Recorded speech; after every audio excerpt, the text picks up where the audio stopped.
सिनियरला असं बोलतोस की समजतोस काय पक्षामध्ये काही शिस्त आहे की सर विचारलंय त्यांनी तर आधी दिवसात त्यांना राजकारणाच्या नेत्यापेक्षा पुढचं आहे. बिडकीन वर्जन आहे ती, पैठण वर्जन.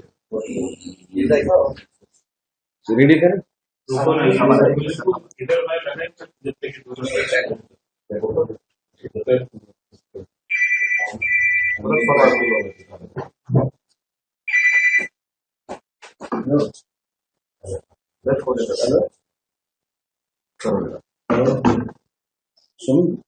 शिल्लक कोणी आहे का मनसेचा पदाधिकारी? माहिती आहे बाईट घ्यायला एखादा आहे ना? अरे आपण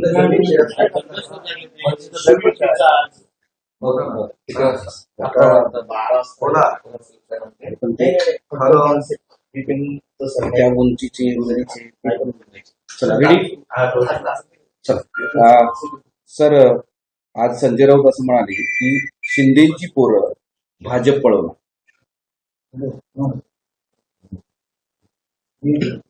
काल महायुतीची जी महाविकास आघाडी त्यामध्ये उद्धव साहेब आणि राजसाहेबांची जी काही युती झाली त्या घोषणे करत असताना त्यांनी एक सांगितलं की पोरं पळवणारी टोळी आलेली आहे.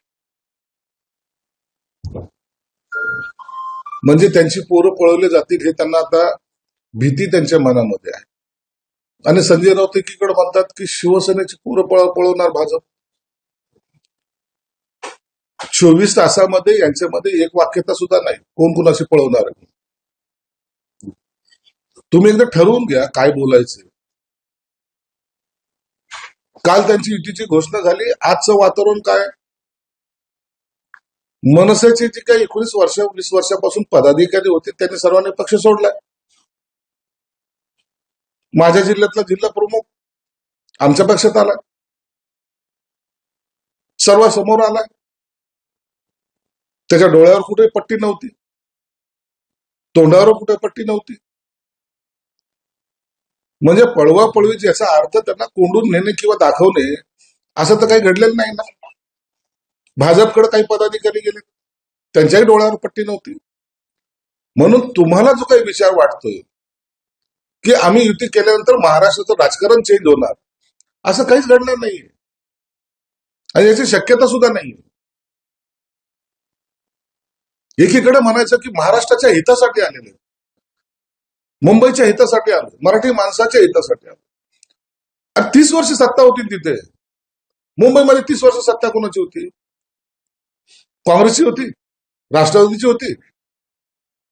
तुमची सत्ता, तुम्ही हाकणारे राज्यकर्ते. 2.5 वर्ष महाराष्ट्रावर सत्ता होती. मराठी माणूस कुठे गेला? का दिसत नव्हता तेव्हा? तो कुठेतरी बाहेर गावी गेला होता. आज तो काय मुंबईमध्ये त्याचा येतोय आणि आता तुम्ही त्याचं हित पाहतायत. आता तुम्ही स्वतःचं हित पहा. मराठी माणसाचं हित पाहायला आम्ही सक्षम आहोत आणि त्या पद्धतीने आमची वाटचाल सुद्धा सुरू आहे. संजय राऊत असंही म्हणाले की शिंदेची पोरं अनौरस आहे आणि शिंदेची पोरं अनौरस असल्याचं अमित शहाने त्यांना नाव दिलेलं आहे. अहो, याला काय माहिती? खरडेगाशी करणाऱ्यांनी इतरांच्या बद्दल वक्तव्य करू नये. तुमची आता जाऊ द्या, काय आम्हाला इतक्या खालच्या पातळीवर बोललं ना मग मिरच्या लागतील. कुणाकुणाचे पाय साठू साठू तुम्ही थकलेला आहात ना. मग तो राहुल गांधीचा दौरा चाललेत सगळेजण. ते शरद पवारचा सिल्वर ओक, तुमच्यामुळे त्याचं पावित्र्य गेलं. आता असं म्हणावं लागेल. काश्मीरला चालले, आता सोनियाकडे चाललेत दुसरी अम्मा पाहायला. त्याच्यातून तुम्ही काय त्यांचे होणार आहेत का अपत्य? आम्हाला आमच्या वर टीका करण्या अगोदर आपण काय करतो याचं थोडस काळजी घ्या, त्याच्यावर तुम्ही बोला. असंही म्हणाले की आम्ही सत्तेसाठी एकत्र आलो. मग तुम्ही काय एकमेकाची चंपी करायला एकत्र आहात का? सत्तेसाठी हे मान्य करा ना. याला म्हणतात आम्ही सत्ता आणि सत्ता. महानगरपालिकेमध्ये असलेले ते कोंबडीचं सोन्याचं अंड घेण्यासाठी आलो हे स्पष्टपणे सांगा. काय घाबरताय तुम्ही? तसंही 30 वर्ष तेच केलं ना. पर्सेंटेजच्या शिवाय त्याचं काय झालंय मुंबईमध्ये? हे ठेकेदाराला कोणी पोचलंय? हे ठेकेदार कुणाचे होते? हे बिल्डर कुणाचे होते? ज्यांनी मुंबईकरांना मुंबईच्या बाहेर काढलंय ते ठेकेदाराला कोणी दिलंय? अभय? आम्ही दिलंय? म्हणून आता तुम्हाला पुन्हा एन प्रकारे सत्ता पाहिजे, त्यासाठी तुमची झालेली युती आहे आणि ती युती आता महाराष्ट्रातील जनता किंवा मुंबईची जनता सुद्धा सहन करणार नाही. आदित्य ठाकरेचे 2-3 मुद्दे, त्याचा परिणाम होता असा की ते म्हणतात महाराष्ट्रावर अन्याय होतो म्हणून 2 ठाकरे एकत्र. बापरे, महाराष्ट्रावर अन्याय होतोय यांना जेवणच जात नाही, खातच नाही बिचारे, किती सुकलेत ते. महाराष्ट्रावर आणण्याच्या गोष्टी करतायत. बळा, घरात अन्याय करू नको, एवढं सर सांभाळ. मुंबईचा महापौर मराठी होईल, पण मुंबईला लुटणाऱ्या तुमचा होणार. तुम्ही म्हणजे भाजपाची शिवसेना. आदित्य, काही होणार नाही. मुंबईचा महापौर या महायुतीचा होणार आहे. तुम्ही जे काही लुटलंय त्याचा आता परिणाम तुम्हाला दिसेल. मुंबईमध्ये काही लोकांनी मनोमन ठरवलेलं आहे. तेथील झालेला विकास, तिथलची झालेली आज प्रगती, त्या कोस्टल रोडवरून तुम्ही जाता ना, ज्याला विरोध करत होते, त्या अटल सेतून तुम्ही जाता ना, ज्याला विरोध करत होते, या सगळ्या गोष्टी आता एकनाथ शिंदे साहेब करतायत, देवेंद्र फडणवीस साहेब करतायत. म्हणून आता मुंबईची चिंता तुम्ही सोडा, जे उरलंय त्याच्याकडे लक्ष द्या. त्याच मुंबईत मराठी आणि मुस्लिम या एम फॅक्टरवर ठाकरेंची मदार राहणार असं चर्चा सुरू आहे. त्यावर आदित्यचं असं म्हणणं आहे की तुम्ही लोक मुसलमानांचा द्वेष करता आणि पाकिस्तानी आणि बांगलादेशी मुसलमानांवर जास्त प्रेम करता, म्हणून आम्ही तो एम पुढचा बघितलो, भारतीय मुसलमान. चांगले आहे, त्यांना त्या आमच्या शुभेच्छा आहेत. तुम्ही मुसाला घ्या, तुम्ही दाऊदला घ्या, तुम्हाला आणखीन कोणी पाहिजे असेल त्याला बरोबर घ्या. आमचं तुम्हाला कोणताही विरोध असण्याचं काही कारण नाही, कारण की तुमची आता वाटचाल त्याच दिशेने चालू आहे. जे पाकिस्तान जिंदाबादच्या घोषणा देतील त्यांच्याकडे जा आणि पुन्हा सांगा की आम्ही सेक्युलर आहोत. बाळासाहेबांनी जो काही पक्ष काढलाय त्यांची धोरणं ही अशाच पद्धतीची सेक्युलर होती आणि अशाच लोकांना त्यांनी घेण्यासाठी आग्रह केला होता, असं तुम्ही एकदा स्पष्ट करा. म्हणून आता तुम्हाला प्रत्येकाकडे जाऊन त्याचे पाय हे पकडावेच लागतील, नसता तुमचं असलेलं अस्तित्व संपेल ही भीती तुमच्या मनामध्ये आहे.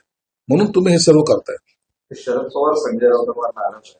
काय होतंय, या दोघांची युती झाली, त्यांना फक्त मुस्लिम सीट देतात. शरद पवारांचा समाज आहे, आम्ही राष्ट्रवादी मुस्लिम पक्ष नाही आहोत, आम्हाला ही जागा योग्य पाहिजे. हे तर शरद पवार संजय राऊतवर नाराज असून काही उपयोग नाही. आज संजय राऊत आहे, तो मालक बदलला करतो, त्याच नवीन मालकाची सेवा करणार ना. आता शरद पवार तर आता मालकासारखे वाटत नसल्यामुळं त्यांनी दुसरा मालक बदलला, त्या अँगलने तो बोलतो. आणि शरद पवारांना साहेबांना सुद्धा तो आता कमी लेखायला लागलेला आहे. ज्यांचे रोज उठून पायात धरायचा, आज त्या सिल्वरकडे गेले 1.5-2 महिन्यामध्ये जाताना दिसलेलं नाही. तुम्ही 100 जागा मुंबईमध्ये मागितल्या आहेत अशी माहिती आहे. तर भाजपाकडून तुम्हाला 70 जागा देण्यात येतात, त्यापेक्षा अधिक जागा द्यायला भाजपाचा नकार असल्याचं बोललं जातं. मुंबई महानगरपालिकेच्या निवडणूक ही शिवसेना भाजपने अत्यंत गांभीर्याने घेतलेली आहे. त्या संदर्भामध्ये मुख्यमंत्री आणि उपमुख्यमंत्री यांच्या सतत बैठका होतात आणि त्याचा योग्य तो निर्णय सुद्धा होतोय. काही जरी झालं तर त्या ठिकाणी युती होणार आणि महायुतीचा भगवा फडकणार. यासाठी जागेची कमी जास्त प्रमाण झालेली जर वाटणी जरी झाली किंवा कमी जास्त एकमेकांचं जरी वाटलं, 2-4 जागेसाठी कोणतीही युती तुटणार नाही. युती ही होईलच. ज्यांच्या मनामध्ये आहे की यांची युती होऊ नये त्यांना याचा फटका बसेल आणि आमची महायुती जिंकेल. तुम्हाला 52 जागा देऊ इच्छित होते, जागा मिळतील 100% सन्मानजनक जागा मिळणार आहे. त्या दोघांना वरिष्ठ नेत्यांना माहिती आहे की आपल्याला युतीमध्येच लढायचं आहे आणि या लढल्यामुळेच आपली सत्ता येणार आहे याची जाणीव असल्यामुळं तिथं सन्मानजनक जागाही मिळतील आणि युती अत्यंत जोमाने काम सुद्धा करेल. तुम्हाला 52 जागा द्यायचं असं ठरवलं तुम्हाला, पण कालच्या 2 ठाकरेच्या मनोमिलनात म्हणजे एकत्रीकरणानंतर तुमच्या जागेत वाढ करण्यात आली भाजपकडून 70 जागा म्हणतात. असं नाही, त्यांच्या युतीमुळे आमचे काहीतरी चेंजेस झालं असं काही नाही. ते पहिल्या स्टेपची बोलणी होती. 2-4 स्टेप त्याच्यात बोलणी होत असते आणि त्याच्यानंतर जागा ठरत असतात. पण ठाकरे गटातच त्यांच्या मुलांना तिकीट देण्यासाठी मुंबईमध्ये लगबग सुरू होती, गोंधळ सुरू होता. त्याच्यात मनसे पण आला आणि आता दोघांमध्ये जे काही वरिष्ठ नेते आहेत त्यांच्या मुलांना तिकीट देण्यासाठी गोंधळाची परिस्थिती निर्माण झाली. म्हणजे ते फर्स्ट, कार्यकर्ते नेक्स्ट. नाही तर त्यांच्याकडे पद्धतच तशी आहे ना. सत्ता कोणाला पाहिजे, महाराष्ट्राचं मुख्यमंत्री कोणाला व्हायचंय, विरोधी पक्षनेते कोणाला व्हायचंय, सगळं त्यांनाच व्हायचंय. कार्यकर्त्यांनी फक्त सतरंजी उचलायच्या. एखाद्या कार्यकर्त्याला तिकीट द्या ना, काय फरक पडतो. नातेवाईकाला घेतात, प्रत्येक पक्षावाले देतात. असं नाही, मी माझा काही असा दावा नाहीये. प्रत्येक राजकारणी हा आपल्या मुलांना, मुलींना, आईला, बापाला, भावाला, मामाला, मामीला तिकीट देतात, ते हरकत नाही. परंतु ते एका लिमिट पर्यंत असतं. तुम्हाला सत्ताच घाशात घालायची, ही तुमची मानसिकता चुकीची. यावर बाळा रांगावकर हे नाराज झाले आणि बाळा रांगावकर काल प्रेसला सुद्धा आले नव्हते. त्यांना त्यांच्या मुलीसाठी आणि त्या सुनेसाठी असं सुरू आहे. याच्यामध्ये आणखीन आता काय काय होईल ते तुम्हाला या 2-3 दिवसात कळेल, कारण की आता 30 तारखेला फॉर्म भरायची तारीख आहे. तोपर्यंत काल जे राजसाहेबांनी डायलॉग मारून दिले ना, त्या डायलॉगाचा परिणाम तुम्हाला 28 तारखेला दिसेल. सर की त्यांच्याकडे जसं तुमच्याकडे पण आहे, सगळ्या पक्षात मुलाला असतं ना. तिकीट पाहिजे, केनेकरच्या मुलाला तिकीट पाहिजे, असू द्या ना, राणाच्या मुलाला बहिणीला तिकीट पाहिजे, असू खैरेच्या द्या. पुतण्याला मुलाला तिकीट पाहिजे, दानवेच्या भावाला तिकीट पाहिजे, सगळ्यांना अहो असं मी पाहिजे. तुम्हाला स्पष्टपणे सांगितलं की राजकारणामध्ये त्या नेत्यांच्या मुला मुलीला तिकीट मिळू नये असं नाही. द्यावं, जनता कशी स्वीकारतील त्याच्यावरती अवलंबून राहील. परंतु तिकीट देणं इथपर्यंत ठीक आहे. सत्ताच माझ्या खिशात असणं किंवा मलाच पाहिजे हे म्हणणं चुकीचं आहे. सर की महापौर थोडा दुसरा का होणार आहे संभाजीनगरमध्ये, नेत्यांचाच मुलगा महापौर होईल, खरा कार्यकर्ता होईल. जर आरक्षण मग काय झालं, काय फरक पडतो का? तुम्हाला काय ठाकरेचाच मुलगा पाहिजे का? नाही, ठाकरेचा नाही, दोन्ही ठाकरेच सारखे मुख्यमंत्री पाहिजे का? आमचं पण नाही, एकनाथ शिंदे नाही पाहिजे? सगळेच सारखे आहेत, सगळे सारखे कसे? सगळेच आपल्या पोरापोरींना तिकीट देतात. कोणी सांगितलं तुम्हाला हे? ठाकरेचे देत आहेत, तुमचे देत आहेत, तुमचं काहीतरी गैरसमज होतोय. शिवसेना प्रमुख बोलले होते, माझ्या घरातला कोणी निवडणूक लढवणार नाही. लढवल्या ना, मुख्यमंत्री कोणाला व्हायचं होतं त्यांनाच. का एकनाथ शिंदे नव्हता चालत? शेतकऱ्याचा पोरगा नाही चालत? आणि त्याच्या मुलाने कर्तृत्व असेल ना, माणूस कुठेही जाऊ शकतो. श्रीकांत शिंदेने देशाचं नेतृत्व जगात केलंय. कधीतरी असं पहा, सर्वसामान्याच्या मुलाला जर तुम्ही संधी दिली तर तो माणूस सुद्धा आपल्या कर्तृत्वाने पुढे जाऊ शकतो, हे तुम्ही मान्य करायला पाहिजे. संभाजीनगरमध्ये काय आहे? छत्रपती संभाजीनगर महापालिकेमध्ये भाजपकडून तुम्हाला असं काही प्रस्ताव देणं सुरू आहे का? तुम्ही वेगळे लढा, आम्ही वेगळे लढतो. काय चित्र काय आहे महायुतीचं हे संभाजी? बघा, संभाजीनगर महानगरपालिके संदर्भामध्ये मी स्वतः परवा आणि कालही मुख्यमंत्री आणि उपमुख्यमंत्री साहेबांना भेटलो. त्यांना इथलची परिस्थिती सांगितली, या परिस्थितीची जाणीव करून दिलेली आहे आणि त्यांनी सुद्धा आम्हाला आदेश दिलेले आहेत की आपण सर्वांनी मिळून युती करूनच ही निवडणूक लढली पाहिजे. त्या संदर्भामध्ये कदाचित आज संध्याकाळपर्यंत भाजपची आणि आमची निश्चित बोलणी होईल आणि त्यातून युती व्हावी या दृष्टिकोनातून आम्ही दोन्ही पक्ष पावलं टाकू असा मला विश्वास आहे. हा पर्याय दिलता का भाजपने तुम्हाला, की तुम्ही वेगळे लढा, आम्ही वेगळे लढतो? नाही, असं कोणताही पर्याय दिलेला नाही ना, आम्ही त्यांना दिला नाही, त्यांनी आम्हाला दिला.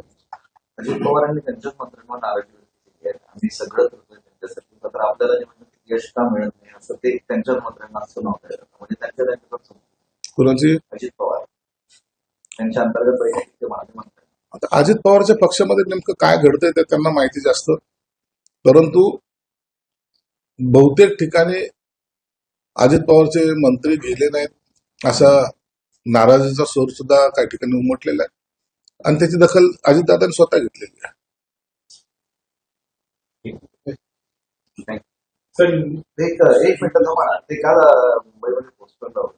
काल ते मुंबईमध्ये पोस्टर लावले आहेत. त्याच्यावर असं म्हणणं आहे संदीप देशपांडे आणि मनसेचं की तुम्हा लोकांना आम्ही एकत्र आल्यामुळे उत्तर भारतीय विरुद्ध मराठी असा वाद लावायचा आहे, त्यासाठी तुमची पोस्टर पाहिजे तुम्ही आणि भाजप.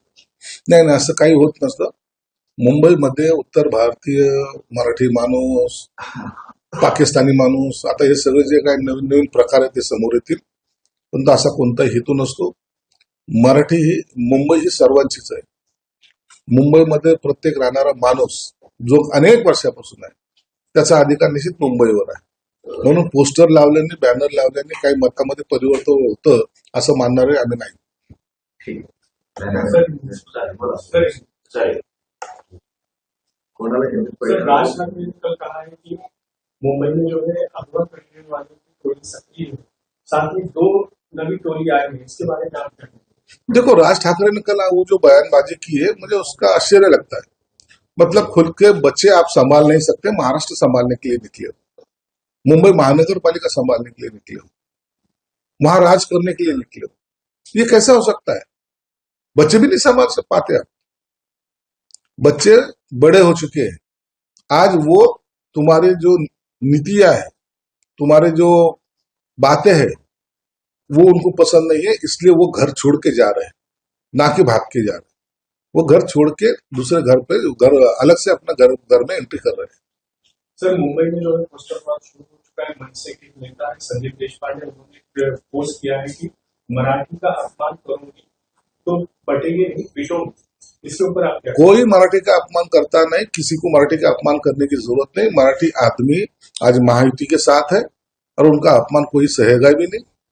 जिसको लगता है कि हम मराठी आदमी के पूरे कमांडर है, तो ये उनकी गलती है। मराठी आदमी अब तुमसे उबक चुका है। अब वो चाहता है कि अच्छा मुंबई का डेवलपमेंट हो, अच्छे से मुंबई रन हो, पैसे परसेंटेज खाने वालों से अब मुक्ति मिले, इसलिए वो महायुति के साथ रहना चाहते हैं। कहेंगे?